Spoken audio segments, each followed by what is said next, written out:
नमस्कार, जनप्रभात सुपरफास्ट में आपका स्वागत है। मैं हूं हेमेंद्र सिंह। एक नजर डालते हैं आज की सुर्खियों पर। देश मना रहा पाकिस्तान पर विजय दिवस की 91वीं वर्षगांठ। आज के दिन भारत के वीरों ने पाक सेना को चटाई थी धूल। रक्षा मंत्री राजनाथ सिंह ने विजय दिवस पर शहीदों को किया याद। बोले, अमानवीयता पर मानवता की जीत था 1971 का युद्ध। तमांग झड़प पर पूर्वी कमान प्रमुख आरपी कलिता की दो टूक। कहा, देश और सीमा की रक्षा के लिए सेना हर पल तैयार। लेफ्टिनेंट जनरल बोले, टकराव का स्थानीय स्तर पर हुआ समाधान। तवांग में तनावपूर्ण होने के बाद भी नियंत्रण में है स्थिति। तवांग में हुई झड़प के मुद्दे पर संसद में फिर जमकर हंगामा। खड़गे बोले, हमें चीन पर बोलने का नहीं मिला मौका। अब बिहार के सीवान में जहरीली शराब ने बरपाया कहर। थाने के चौकीदार समेत 5 की मौत से मचा हड़कंप। बिहार के सारण में जहरीली शराब से अब तक 61 लोगों की गई जान। मसरख थाने में रखे गए कई स्प्रिट ड्रम खाली, पुलिस पर शक। विधानसभा में सीएम नीतीश कुमार ने विपक्ष को दिया जवाब। का शराब पीकर मृत्यु पर सहायता राशि देने का सवाल ही नहीं। बिहार विधानसभा में जहरीली शराब पर विपक्ष ने सरकार को घेरा। तेजस्वी के बयान के दौरान विपक्षी विधायकों ने उठाई कुर्सी, हुआ हंगामा। बिहार में जहरीली शराब से मरने वालों की संख्या 100 के पार। सुशील मोदी ने सरकार पर आंकड़ा छिपाने का लगाया आरोप। सुप्रीम कोर्ट पहुंचा बिहार में जहरीली शराब से मौत का मामला। याचिका में जांच कराने के लिए एसआईटी गठित करने की मांग। वित्त मंत्री सीतारमण ने उद्योग जगत के कार्यक्रम को किया संबोधित। बोली, वैश्विक विनिर्माण को भारत लाने के लिए रणनीति बनाए उद्योग। वित्त मंत्री निर्मला सीतारमण ने आगामी बजट को लेकर दिया संकेत। सार्वजनिक खर्च के जरिए वृद्धि को बढ़ावा देने पर सरकार का होगा ध्यान। केंद्रीय पेट्रोलियम मंत्री हरदीप पुरी ने संसद में किया बड़ा दावा। कहा, पूरी दुनिया में भारत में मिलता है सबसे सस्ता पेट्रोल। सुप्रीम कोर्ट में शीतकालीन अवकाश के दौरान नहीं होगी कोई बेंच। सीजेआई ने किया ऐलान। 17 दिसंबर से 1 जनवरी तक रहेगी छुट्टी। श्रद्धा हत्याकांड के आरोपी आफ्ताब ने दायर की जमानत याचिका। दिल्ली साकेत कोर्ट में शनिवार को होगी अर्जी पर सुनवाई।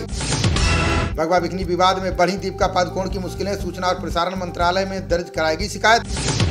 शाहरुख खान की पठान फिल्म पर भड़के बीजेपी नेता राम कदम। का हिंदुत्व का अपमान करने वाली कोई फिल्म नहीं होने देंगे रिलीज। स्वरा भास्कर ने मध्य प्रदेश के गृह मंत्री नरोत्तम मिश्रा पर साधा निशाना। कहा, अभिनेत्रियों के कपड़े से फुर्सत मिलती तो शायद कुछ कर भी लेते। मुझे बनाने वाली कानपुर के एसके इंडस्ट्रीज में लगी भीषण आग। 3 की मौत और 6 घायल। मौके पर पहुंचे अधिकारी। सरकार ने डीजल और एटीएफ पर विंडफॉल टैक्स घटाया। घरेलू क्रूड ऑयल के निर्यात कर में भी की कटौती। मध्य प्रदेश में डांस करते करते महिला को आया हार्ट अटैक। स्टेज से गिरते ही दम तोड़ा। वीडियो हो रहा है वायरल। मुख्यमंत्रियों में केजरीवाल के ट्विटर पर सबसे ज्यादा फॉलोअर्स। 2 करोड़ 28 लाख फॉलोअर्स के साथ दूसरे नंबर पर सीएम योगी। भारत में खत्म होने की कगार पर पहुंचा कोरोना वायरस। 24 घंटे में आए 200 से कम केस। एक्टिव मामले 4000 से कम। मेडन फार्मा की खांसी की दवा के नमूने गुणवत्ता में पाए गए सही। कंपनी का दावा। WHO ने गलती से सिरप का नाम जोड़ा। रूसी सेना ने यूक्रेन पर भीषण हमला कर दागी 60 से अधिक मिसाइलें। यूक्रेनी वायुसेना ने कई मिसाइलों को नष्ट करने का किया दावा। भोपाल में 19 दिसंबर से शुरू होगा 3 दिवसीय राष्ट्रीय बाल रंग। 17 राज्यों के चयनित 325 छात्रों समेत 1500 बच्चे होंगे शामिल। नरेंद्र सिंह तोमर ने कांग्रेस पर लगाया दोहरे मापदंड अपनाने का आरोप। बोले, सत्ता में रहते जिस कानून को बनाया अब उसी का कर रही विरोध। श्रीनगर की ऐतिहासिक जामा मस्जिद के अंदर फोटो लेने पर लगी रोक। प्रबंधन ने पुरुष एवं महिलाओं के एक साथ बैठने को किया प्रतिबंधित। निजी शिक्षण संस्थानों पर लगाम कसने की तैयारी पर राजस्थान सरकार। कोटा में छात्रों की आत्महत्या को देखते हुए ला सकती है विधेयक। एम्स के सर्वर पर साइबर हमले में हैकर्स ने नहीं मांगी थी फिरौती। लोकसभा में स्वास्थ्य राज्य मंत्री डॉक्टर भारती पवार ने दी जानकारी। संयुक्त राष्ट्र में भारत ने लॉन्च की ग्रुप ऑफ फ्रेंड्स पहल। शांति रक्षकों के खिलाफ अपराधों के प्रति तय होगी जवाबदेही। 29 दिसंबर को प्रभावी होगा भारत ऑस्ट्रेलिया मुक्त व्यापार समझौता। पीयूष गोयल बोले, ब्रिटेन कनाडा समेत कई देशों से चल रही है बातचीत। लोकसभा में उठा हवाई किरायों के अधिक होने का मामला। टिकटों को रद्द करने पर यात्रियों को मुश्किल से वापस मिल पाता है धन। ट्रेनों के परिचालन के लिए निजी संचालकों की सेवाएं नहीं लेगी सरकार। रेल मंत्री वैष्णव ने राज्यसभा में ऐसे किसी भी प्रस्ताव से किया इनकार। धारावाहिक में जाट राजा सूरजमल के चित्रण पर सांसद ने जताई आपत्ति। हनुमान बेनीवाल ने की अहिल्याबाई के प्रसारण को रोकने की मांग।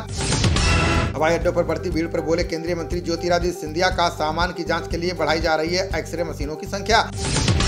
उद्योग मंडल फिक्की के कार्यक्रम में बोले केंद्रीय मंत्री नितिन गडकरी। का 2025 तक 5000 अरब डॉलर की अर्थव्यवस्था बनेगा भारत।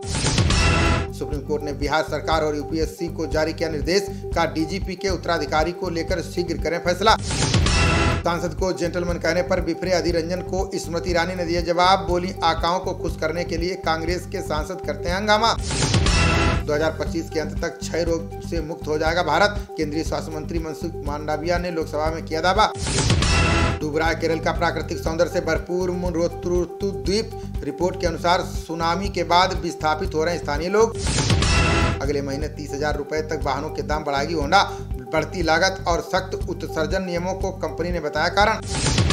461 अंक टूटकर 61,337 अंक पर बंद हुआ। सेंसेक्स 145 अंक के नुकसान के साथ 18,269 अंक पर पहुंचा निफ्टी। बीटा 2 पुलिस और ग्रेनो साइबर सेल को मिली बड़ी कामयाबी। पुलिस ने साइबर अपराध गिरोह के 3 सदस्यों को किया गिरफ्तार। पुलिस ने आरोपियों से भारी मात्रा में नकली विदेशी करेंसी की बरामद। सस्ते डॉलर का लालच देकर रिटायर्ड कर्नल से की करोड़ों की ठगी। बुलंदशहर में शादी समारोह में डीजे पर डांस को लेकर हुआ विवाद। मारपीट के दौरान चाकू मारकर की गई युवक की निर्मम हत्या।